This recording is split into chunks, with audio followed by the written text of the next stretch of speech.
Legend of Taurus.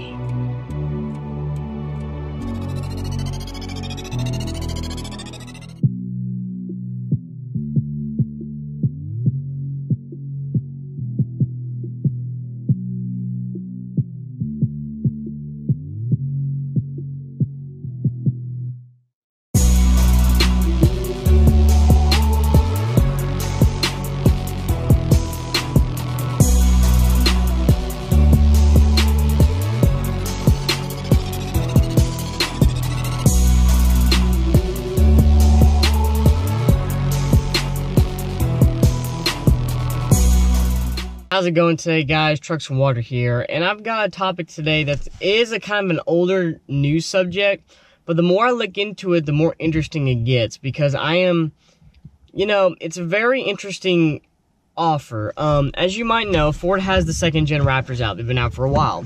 They have the high-output EcoBoost in them, which makes around 450 horsepower.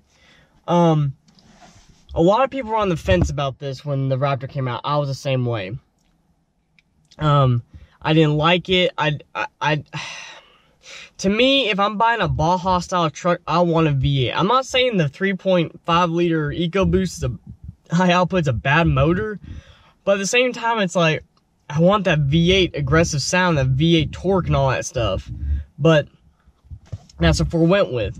Well, according to Speed Check, let me see right here. According to Speed Twitch, which I'll have the link down in the description, report 2019 Ford F-150 Raptor to receive the Ford's new 7-liter DOHC V8 motor. It's gonna be a variant of the 7X motor that will easily be on the top trim F-150, so your Raptors and your Ford F-150 Platinums, which they had a version of that way back in the day, which was the 6.2 liters in the 2011, I think 2014s, and the Platinum, of course, the Raptor.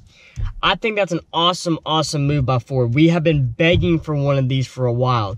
Now it's going to come at the cost of a pretty penny. You probably bet, yeah, I guarantee it, because what that means is the older generation Raptors, the 6.2 liters, will probably drop down in value due to the fact that the new one has the V8. Because I know a lot of people that didn't want to give up their old Raptors. They love that V8 sound. They love how much horsepower it made. So I totally agree with this, especially since the fact that people have been begging for it. Also, in the mod sense of it, I totally agree with it too. As I will demonstrate right now, I am not in my truck. I'm in my parents' Ford 2013 Ford F-150 that I'm going to demonstrate what I mean by popping the hood on this and showing you the engine and some specs. As you can see, this is a 5-liter version of the Coyote V8 engine. This truck has 88,000 miles on it. It makes about 360 horsepower and I think 380 foot-pounds of torque, somewhere around that range. Comment down below if you know the exact specs. Anyways, these engines, when you put a basic supercharger on them, make about 550-ish crank horsepower. So the rear wheels are about 480 to 500 rear wheel horsepower, which is a very good power gain for these trucks. These trucks, every time I drive my mom's F-150, I love it more and more. It's just one of those things that, I just love it more and more as I drive it. And it just looks fan-freaking-tastic. Back to my point, though. What I'm making the point is I think the 7-liter, it doesn't say in this article, I don't think, no. It doesn't say in this article, but I think the 7-liter is going to make about 500-ish horsepower. I'm thinking somewhere in that range, naturally aspirated, which is great. I mean, it's a 7-liter V8. It should make about that much horsepower. Well, what a lot of people are complaining about is the fuel economy, because the Raptor gets pretty decent. The second-gen Raptors get pretty decent fuel economy for what they are. I don't know the exact specs, but I think it's like 18-ish highway and stuff like that, which is really good for a truck that's more set for Baja and off-roading with bigger wheels and tires, beefier suspension, stuff like that.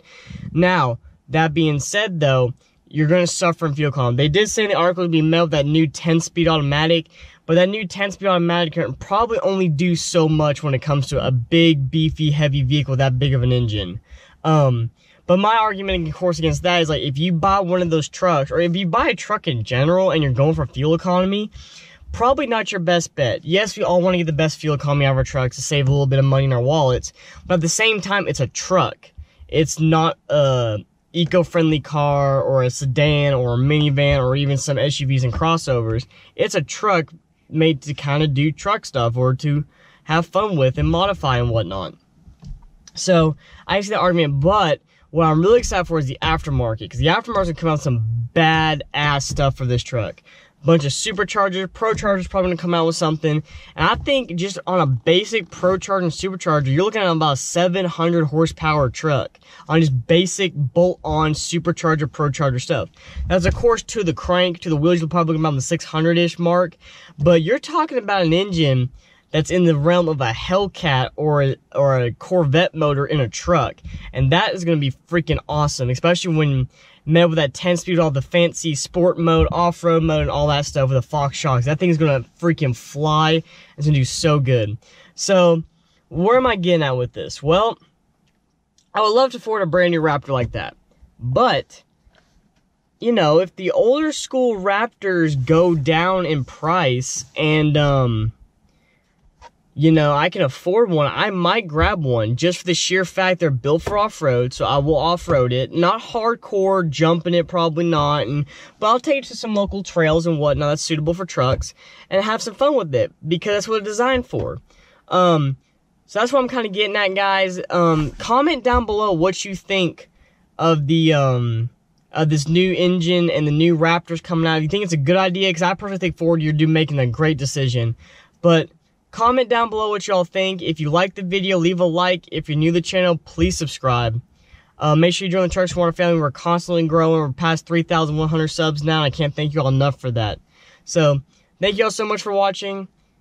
All of you, have a great day, and remember, never give up on your dreams.